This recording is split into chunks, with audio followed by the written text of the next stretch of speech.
ये देश संविधान से चलता है, लेकिन संविधान से चलने के दौरान यदि हाई कोर्ट के जज भी ये बात कहे कि एक बार मनुस्मृति पढ़िए, तो जाहिर सी बात है, ज़हन में ये सवाल उठना तय है कि आखिरकार ये देश संविधान से चल रहा है या फिर मनुस्मृति से। मनुस्मृति जिसको लेकर लोगों में भारी विरोध है, मनुस्मृति जो मनुष्य मनुष्य में विभेद करती है, क्या एक हाईकोर्ट के जज का किसी निर्णय में यह टिप्पणी करना कि एक बार मनुस्मृति पढ़िए, क्या ये उन करोड़ों अरबों भारतीयों की भावनाओं के साथ खिलवाड़ नहीं है जो मनुस्मृति के खिलाफ है?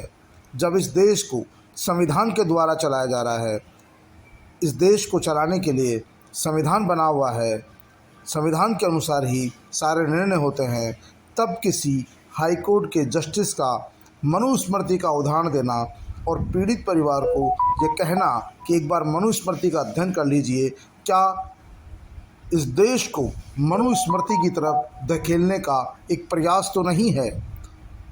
इसी को लेकर लोगों में चिंता गहराती जा रही है। मामला गुजरात हाईकोर्ट का है, जहां दुष्कर्म पीड़िता के 7 माह के गर्भ को गिराने की याचिका पर कोर्ट ने कहा, अगर लड़की और भ्रूण दोनों स्वस्थ है तो गर्भपात की स्वीकृति नहीं दी जाएगी। पीड़िता के वकील ने गर्भ के मेडिकल टर्मिनेशन पर जोर देते हुए कहा कि लड़की की आयु कम होने के कारण परिवार चिंतित है। जस्टिस दवे ने कहा कि चिंता इसलिए है क्योंकि हम 21वीं सदी में जी रहे हैं। अपनी माँ या दादी से पूछिए, पहले शादी की अधिकतम आयु 14 से 15 वर्ष होती थी और लड़कियां 17 वर्ष की आयु में माँ बन जाती थी। लड़कियां लड़कों से पहले परिपक्व हो जाती है। 5 महीने में फ़र्क नहीं पड़ता। शायद आपने पढ़ा न हो, पर आप एक बार मनुस्मृति पढ़िए। बस विरोध इसी बात का है कि जब देश भारतीय संविधान से चल रहा है, तो न्यायाधीश महोदय का वकील और पीड़ित परिवार को ये कहना कि एक बार मनुस्मृति पढ़ लीजिए, तो ये सोचने पर मजबूर करता है कि क्या वाकई में अब हमारे देश का संविधान मनुस्मृति से चलेगा? क्या हमारा अब नया संविधान मनुस्मृति है? जिस मनुस्मृति को लेकर पहले दिन से विरोध रहा, बाबा साहब भीमराव अंबेडकर ने मनुस्मृति की प्रतियां जलाई और कई देशों के संविधान को एकत्रित करके भारतीय संविधान का निर्माण किया। हमारा देश भारतीय संविधान से संचालित हो रहा है। ऐसे में जज साहब का ये कहना कि एक बार मनुस्मृति पढ़िए, चिंता बढ़ा देता है। हो सकता है इसके पीछे जस्टिस दवे की भावनाएं अच्छी रही होगी।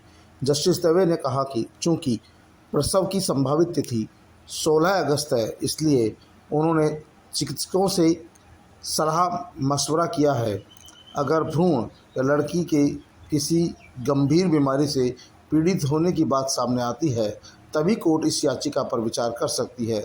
17 वर्ष की पीड़िता के पिता ने गर्भपात की अनुमति के लिए हाईकोर्ट का दरवाजा खटखटाया था, क्योंकि गर्भावस्था की आवृत्ति 24 सप्ताह से ज़्यादा हो गई है।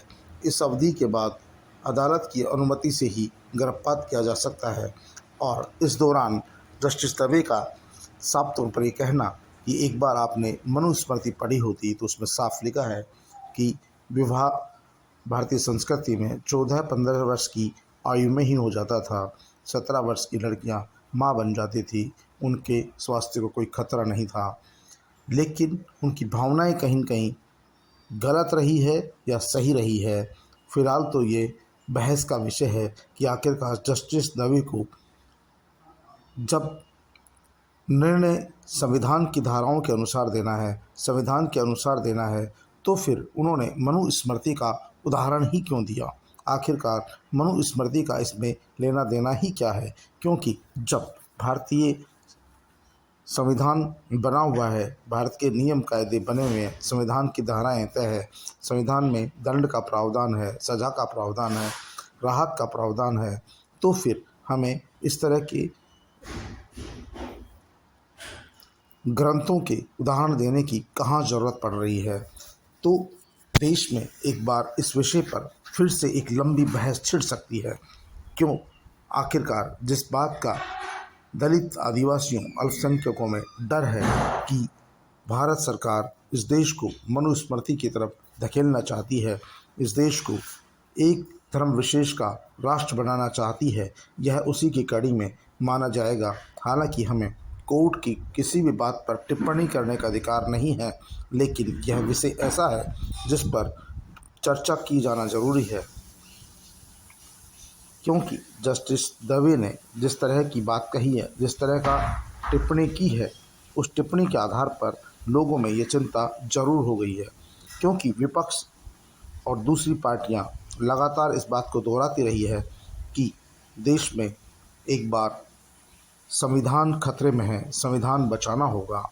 और जज साहब की इस टिप्पणी से साफ होता है कि उनका भरोसा भारतीय संविधान में नहीं है, जिसके अनुसार वे जज की कुर्सी पर बैठे हैं, उनको निर्णय सुनाया जाना है, लेकिन वे मनुस्मृति में भरोसा करते हैं। उनका भरोसा मनुस्मृति में है। वे उदाहरण भी मनुस्मृति का देते हैं, जबकि सनातन धर्म के और भी कई प्राचीन ग्रंथ है, श्रीमद् भागवत गीता है, रामायण है, महाभारत है, या दूसरे हैं, दूसरे धर्मों के भी बाइबल है, कुरान है, गुरु ग्रंथ साहिब है, तमाम तरह के ग्रंथ है जिनका कहीं न कहीं उल्लेख भारतीय संविधान में भी मिलता है, लेकिन मनुस्मृति का कहीं भी भारतीय संविधान में उल्लेख नहीं मिलता है। मनुस्मृति को लेकर ही देश में विरोधाभास है, मनुस्मृति को लेकर ही लोगों की हमेशा नाराज़गी रही है, लोगों में उसके प्रति आक्रोश रहा है, गुस्सा रहा है कि मनुस्मृति के अनुसार देश को संचालित नहीं किया जा सकता है, क्योंकि मनुस्मृति कहीं न कहीं इंसान इंसान में भेद करती है, मानव मानव में भेद करती है। और जिस ग्रंथ में मानव मानव में भेद की शिक्षा हो, उस ग्रंथ के आधार पर किसी देश का संविधान चले, ये संभव नहीं है।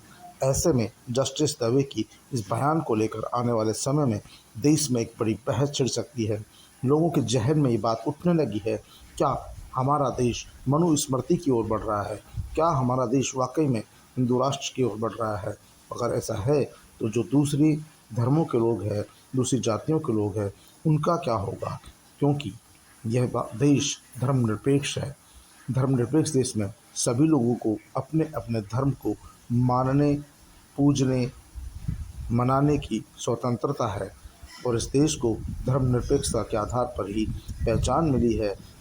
ऐसे में यदि इस देश को एक धर्म, एक संस्कृति की तरफ धकेला जाएगा तो कहीं न कहीं विद्रोह भी होगा, और आने वाले समय में भारत सरकार को इसका खामियाजा भुगतना पड़ सकता है। हो सकता है भारत सरकार को इसका कुछ समय के लिए लाभ मिल जाए, लेकिन बहुत बड़ी आबादी ऐसी है जो कभी नहीं चाहती कि इस देश का संविधान मनुस्मृति से चले। मनुस्मृति के इस देश की बहुसंख्यक जनता खिलाफ है। इसलिए जस्टिस दवे की इस टिप्पणी ने कहीं न कहीं लोगों के ज़हन में कई सवाल खड़े कर दिए हैं। जस्टिस दवे को इस टिप्पणी को वापस लेना चाहिए, और भारत सरकार को भी स्पष्ट करना चाहिए कि भारत सरकार संविधान के अनुरूप ही चलेगी। भारतीय संविधान ही सर्वोपरि है। संविधान में समय समय पर संशोधन किए जा सकते हैं, वो भारतीय संसद करेगी। संसद के द्वारा जो अमेंडमेंट किए जाएंगे वही भारतीय संविधान में इंगित किए जाएंगे। लेकिन कोई जस्टिस ये कहे कि मनुस्मृति का उदाहरण दीजिए, मनुस्मृति को पढ़िए, तो कहीं न कहीं यह लोगों के जहन में ये पैदा करता है कि कहीं हमारा देश अब भारतीय संविधान को छोड़कर मनुस्मृति की तरफ तो नहीं बढ़ रहा है। इसको लेकर पूरे देश में बवाल मच सकता है, विरोध हो सकता है। ऐसे में भारतीय जनता पार्टी को भी, केंद्र सरकार को भी ये स्पष्ट करना होगा कि नहीं, ये जो टिप्पणी है ये गलत है। हम भारत सरकार को भारतीय संविधान के अनुरूप ही चलाएंगे। भारतीय संविधान ही सर्वोच्च है, मनुस्मृति का अब कोई लेना देना नहीं है।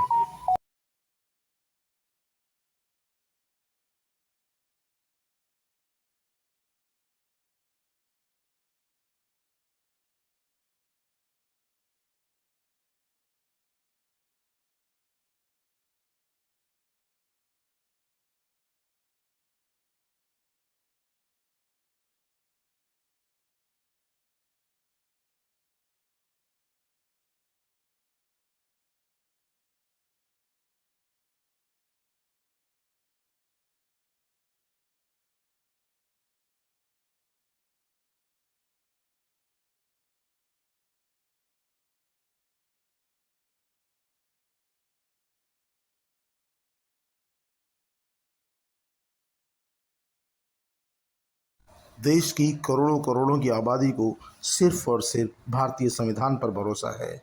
आज महिलाओं को, इंसान को जो अधिकार मिले हैं वो भारतीय संविधान के अनुसार मिले हैं। भारतीय नागरिक सब, भले ही वो किसी भी जाति धर्म का हो, उसे भारतीय संविधान की पालना करनी होती है। भारतीय संविधान के अनुसार ही उसे अपराध करने पर दंडित किया जाता है, सज़ा मिलती है। भले ही वो राजा हो या रंक हो, और भले ही वो सामान्य नागरिक हो, गरीब हो, अमीर हो, कोई भी हो, अगर वो किसी तरह का अपराध करता है तो उसका निर्णय भारतीय संविधान के अनुसार किया जाता है। ऐसे में न्यायाधीश महोदय को मनुस्मृति का उदाहरण देना कहीं न कहीं सरासर गलत है, और इसको लेकर लोगों में भ्रांति या अविश्वास बढ़ सकती है। ऐसे में केंद्र सरकार को चाहिए कि वो इस बात की ताकीद करे कि भविष्य में भी कोई इस तरह का उदाहरण पेश नहीं करे जिससे भारत सरकार की छवि बिगड़े या धूमिल हो, क्योंकि भारत की सरकार भी भारतीय संविधान के अनुसार ही चल रही है। और बार बार इस देश में लोग इस विषय को उठाते रहे हैं क्या, और भारतीय जनता पार्टी पर, केंद्र सरकार पर आरोप भी लगाते रहे हैं कि भारत का संविधान तोड़ने की, ख़त्म करने की साजिश है। और इस बीच इस तरह के जो बयान आते हैं, उन बयानों से इस बात की पुष्टि हो जाती है कहीं न कहीं ये मनुस्मृति की ओर बढ़ने की शुरुआत भरमात्र तो नहीं है। ऐसे में सरकार को स्पष्ट कर देना चाहिए कि कभी भी कोई इस तरह की बात या टिप्पणी न्यायालय के द्वारा तो नहीं की जानी चाहिए, जिससे लोगों का भारतीय संविधान में भरोसा